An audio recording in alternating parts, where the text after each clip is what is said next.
Hello friends, आज का हमारा टॉपिक है मनोविश्लेषणात्मक सिद्धांत। आज हम पढ़ेंगे साइकोलॉजी। साइकोलॉजी में हमारा टॉपिक है साइको एनालिटिक थ्योरी, मनोविश्लेषणात्मक सिद्धांत। तो फ्रेंड्स, सबसे पहले हमें ये जानना होगा कि साइको एनालिटिक थ्योरी दी किसने है, प्रवर्तक कौन है इसका। और आप ये समझें कि प्रवर्तक और निवास स्थान, इससे क्वेश्चन बनता ही बनता है। कभी प्रवर्तक पूछ लिए जाते हैं, कभी पूछ लिया जाता है कहाँ के हैं। तो आपको ये पता होना चाहिए कि कौन सा सिद्धांत है, कौन से प्रवर्तक हैं, किसके, कहाँ के निवासी हैं और उसके अन्य नाम क्या हैं। क्योंकि एग्जामिनर है, वो इतने पागल नहीं है कि डिटो वैसा ही दे दें आपको। सबके बहुत सारे कोई भी सिद्धांतों से, अभी उस दिन हमने जीन प्याजे का सिद्धांत पढ़ाया था, वाइगॉट्स्की पढ़ाए थे, तो उसमें कितने सारे नाम बताए थे। तो ऐसा, तो आप लोग वीडियो को स्किप ना करें, लास्ट तक देखें। सबसे पहले अब हम पढ़ेंगे साइको एनालिटिक थ्योरी। तो फ्रेंड्स, साइको एनालिटिक थ्योरी के प्रवर्तक सिगमंड फ्राइड। के प्रवर्तक कौन है? Sigmund Freud. और निवासी कहाँ के हैं ये? Austria Vienna. निवास स्थान कहाँ है इनका? Austria Vienna. तो जो फ्राइड हैं, इसके बाद हम ये समझ लेते हैं कि फ्राइड ने इस सिद्धांत के बारे में क्या कहा। तो सबसे पहले इस सिद्धांत के बारे में फ्राइड ने क्या कहा या क्या मत थे, या इस सिद्धांत के अनुसार क्या है। तो जो मानव का अचेतन मन, देखो, फ्राइड ने मन के अवस्थाएं दी हैं: चेतन मन, अचेतन मन, अर्धचेतन मन, चेतन, अचेतन और अर्धचेतन। तो हमने कौन सा मन का कहा था अभी? फ्रायड ने अचेतन मन में दमित या दबी हुई इच्छाएं। इस सिद्धांत के अनुसार मानव के अचेतन मन में दबी हुई इच्छाएं एवं अन्य मानसिक ग्रंथियां व्यक्ति को व्यवहार या अधिगम यानी कि लर्निंग यानी कि सीखना करने में प्रेरित करती हैं। इस सिद्धांत के अनुसार मानव के अचेतन मन में दमित इच्छाएं एवं अन्य मानसिक ग्रंथियां व्यक्ति को व्यवहार या अधिगम करने के लिए प्रेरित करती हैं। क्लियर? अब हम ये समझेंगे कि जो सिगमंड फ्राइड थे, इन्होंने मन की 3 अवस्थाएं बताई। तो पहला है चेतन मन, अर्धचेतन मन, अचेतन मन। तो हम ऐसे कोरिलेट करेंगे चेतन को प्रेजेंट से, अर्धचेतन प्रेजेंट प्लस पास्ट, और अचेतन यानी कि पास्ट। तो क्या है कि चेतन मन, तो चेतन मन में क्या होता है कि जो 1/10 भाग होता है मस्तिष्क से जागृत, जो अपना मस्तिष्क है ना, उससे जो जागृत होता है ना, वही। तो इसमें क्या है, 1/10 भाग होता है। और जो अर्धचेतन मन है ना, वो मिडिल है। क्यों? क्योंकि उसमें चेतन मन और अर्धचेतन मन दोनों पाए जाते हैं, यानी कि 90%। अब हमारा थर्ड है अचेतन मन। अचेतन मन को हम समझेंगे अतृप्त इच्छाओं से, जो हमारी इच्छाएं पूरी नहीं हुई। तो अतृप्त इच्छाएं यानी कि इसका 9/10 भाग।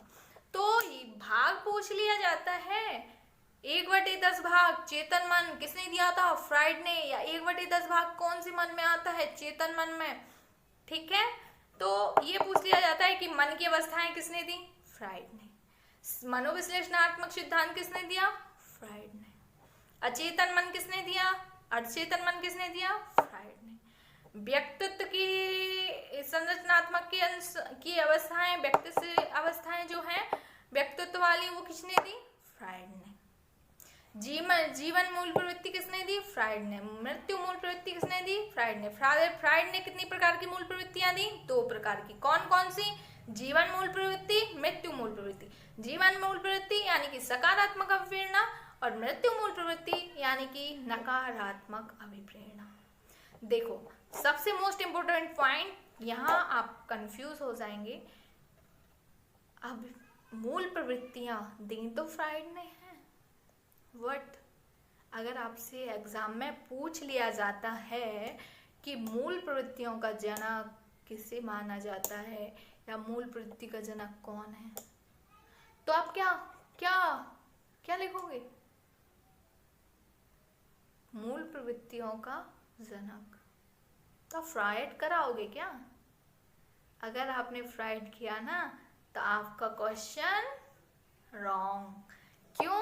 क्योंकि जो मूल प्रवृत्ति तो दी फ्रायड ने है, बट जो मूल प्रवृत्तियों का जनक है, जो 14 मूल प्रवृत्तियां दी हैं, वो है मैक्डूगल। और जो 2 मूल प्रवृत्तियां दी हैं, जन्मजात मूल प्रवृत्ति या जीवन मूल प्रवृत्ति या मृत्यु मूल प्रवृत्ति।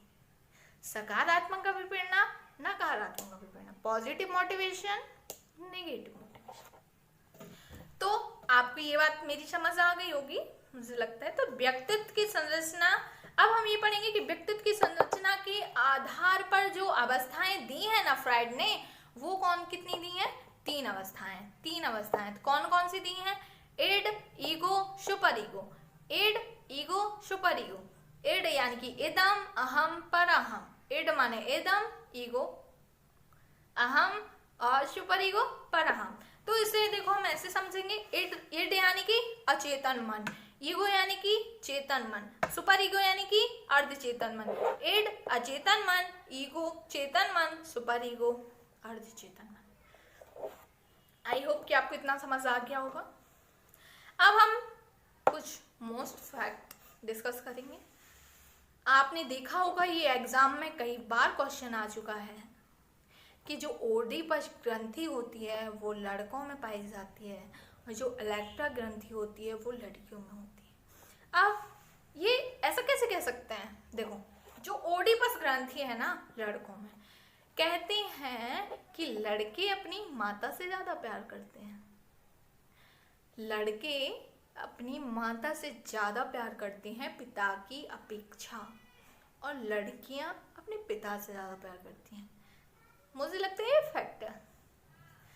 तो क्या है कि जो लड़कियां हैं वो अपने पापा से ज्यादा प्यार करती हैं माँ की अपेक्षा, और जो लड़के हैं वो अपने पिता से ज्यादा प्यार करते हैं। तो देखो जो लड़के हैं, लड़कों में जो माता से प्यार करने की जो भावना है तो वो ओडिपस ग्रंथि के कारण, और जो लड़कियां हैं लड़कियों में जो भावना है पिता से प्रेम करने की, लड़कियों में पिता से प्रेम और लड़कों में माता से प्रेम।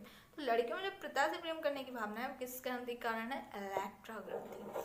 आई होप कि आपको समझ आया होगा इतना। अब बहुत ही इम्पोर्टेंट पॉइंट समझ लो, नार्सिसिज्म। नार्सिसिज्म किसे कहते हैं? नार्सिसिज्म यानी कि स्वप्रेम की भावना। स्वप्रेम, अरे भाई हम दूसरों से तो प्रेम कर लेते हैं, बट अपने आप से तो प्रेम करके देखो। अपने आप से इंसान को बहुत ही क्या बोलते हैं, इम्पोर्टेंट फैक्ट है। मोस्टली बहुत सारे इंसान है ना जो उन्हें अपने आप से नफरत होती है, बट फिर यार उनकी जिंदगी किस काम की जब वो अपने आप से ही नफरत करते हैं। लेकिन क्या है कि अपने आप से भी कोई प्यार करना सीखो। स्वप्रेम की भावना सबके अंदर होनी चाहिए ना। तो जो स्वप्रेम है, जो स्वप्रेम की भावना है वो किसने दिया? फ्रायड ने। फ्रायड ने स्वप्रेम की भावना को क्या कहा है? नार्सिसिज्म। अगर आपसे अब ये क्वेश्चन पुट अप कर लिया जाता है कि नार्सिसिज्म किसने दिया? फ्रायड ने। स्वप्रेम की भावना फ्रायड ने, स्वप्रेम की भावना को फ्रायड ने क्या कहा? नार्सिसिज्म। आ गया ना? देखो बहुत सारे क्वेश्चन यहाँ से बन चुके हैं, सबसे पहले हमें ये बताओ आप, सिगमंड फ्राइड जो थे इन्होंने मैकडूगल की तरह मूल प्रवृत्तियों को अधिगम का मूल कारण माना है, लेकिन जहां मैकडूगल ने 14 मूल प्रवृत्तियां बताई हैं, वहां सिगमंड फ्राइड ने 2 मूल प्रवृत्तियां बताई। बस हमें यहाँ ये हमारा मोस्ट इंपोर्टेंट फैक्ट है कि हमें ये कंफ्यूज नहीं होना है। मैकडूगल ने 14 मूल प्रवृत्ति बताई हैं और सिगमंड फ्राइड ने 2 प्रकार की मूल प्रवृत्तियां बताई हैं। मैकडूगल ने 14 मतलब उसमें भूख, प्यास, नींद, क्रोध, आत्मविश्वास, सम्मान, मतलब वो हम अभी आपको एक दिन मैकडूगल के बारे में बताएंगे तो उसमें हम मूल प्रवृत्तियां भी बताएंगे। अभी प्रेरणा का टॉपिक समझाएंगे जिस दिन। आज हमने मनोविश्लेषणात्मक सिद्धांत पढ़ा है, साइको एनालिटिक थ्योरी। तो साइको एनालिटिक थ्योरी में हम सिगमंड फ्राइड के बारे में पढ़ रहे हैं। तो हम सिगमंड फ्राइड ने कितनी बताई हैं? 2 प्रकार की, जीवन मूल प्रवृत्ति, मृत्यु मूल प्रवृत्ति, सकारात्मक प्रेरणा, नकारात्मक प्रेरणा। आपको ये पॉइंट याद रखना है। और मेन क्या है? चेतन मन, अर्धचेतन मन, अचेतन मन। 1/10 भाग चेतन मन का, मिडिल का है अर्धचेतन, और अचेतन यानी कि 9/10 भाग अतृप्त इच्छाएं। और सबसे बड़ी बात आपको क्या याद रखना है? इड, ईगो, सुपर ईगो, ये भी पूछा जाता है। प्रवर्तक सिगमंड फ्राइड, निवासी ऑस्ट्रिया वियना। कुछ मोस्ट इसमें हमने नोट किया है, आप देख लीजिएगा। सिगमंड फ्राइड, प्रवर्तक psycho analytic theory, Sigmund Freud प्रवर्तक साइको एनालिटिक थ्योरी, निवासी ऑस्ट्रिया वियना के हैं। इस सिद्धांत के अनुसार मानव के अचेतन मन में दमित या दबी हुई इच्छाएं एवं अन्य मानसिक ग्रंथियां व्यक्ति को व्यवहार या अधिगम करने के लिए प्रेरित करती हैं। सिगमंड फ्राइड की मन की अवस्थाएं चेतन, अर्धचेतन, अचेतन। मूल प्रवृत्ति कौन कौन सी हैं? जीवन मूल प्रवृत्ति, मृत्यु मूल प्रवृत्ति। और व्यक्तित्व के अनुसार id, ego, super ego. I hope कि आपको क्लियर हो गया होगा।